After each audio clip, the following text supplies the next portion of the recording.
Welcome back to Hip Habits. I'm Danielle Craig, the host of the Happiness in Progress podcast. We are on week 4 of Hip Habits, and all of these habits for the first 4 weeks have gone with a 4-week mini workbook that I made for you. You can print it off for free. So let's get to what we are going to be working on this week. This habit is easy. All we have to do is turn off our notifications on our phones. Notifications for all of it. Notifications for your email, for your text messages. You guys, I even do my phone calls. I'm just thinking about all the people who know me personally and call me and text me, nodding their heads. Yes, okay, this is why I can never get a hold of her. Well, this is why I'm telling you my secret. So I mentioned all those things, but also, of course, do it for all the apps. There's too many apps, social media, your news apps, turn it all off. I turned off my notifications years ago. And the reason is because I watched this news report that seemed kind of alarming to me.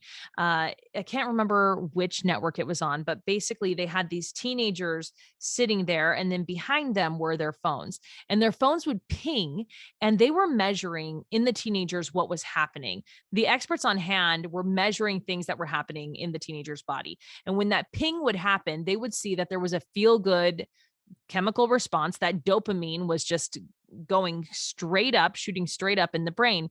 And I remember watching this news story and seeing that these young participants were so addicted to their phones.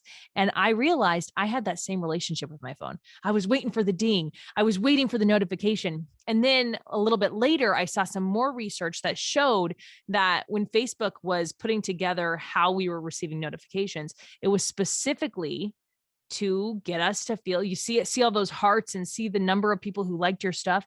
And it actually is creating an response from us, a chemical response in our brain. And I don't really personally feel comfortable with giving social media and my smartphone that kind of control over how I feel in a day.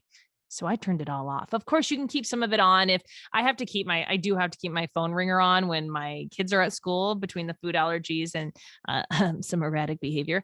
I also, but I turn it off. Other than that, I silence all of it. It just makes life easier.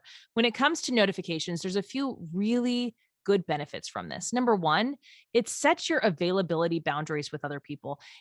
Not everybody needs to have access to you all the time, even your boss. Okay. Your boss does not need to have access to you every single day. Nobody really needs to have access to you every single day, all day long. So turn off your notifications. They're going to survive. It also gives you time for your priorities. When you are constantly responding to people, you never get to get out in front of the response and do what you want to do because you're always in response mode. So again, turn off those notifications. And also, when your notifications are off, you're not having that constant dopamine hit, running over to your phone, getting distracted by that, getting onto other apps, continuing to try to find as much dopamine as you can in different kind of notification alerts. And instead, it helps you to be present with those around you. Okay, there it is. That is your challenge for this week. It's a fairly easy one because you just have to turn off your notifications. You can find this printable in the show notes. It's free for you, this 4-week printable. And I want to thank you for being here. I'll see you back here on Tuesday for an episode of Happiness in Progress.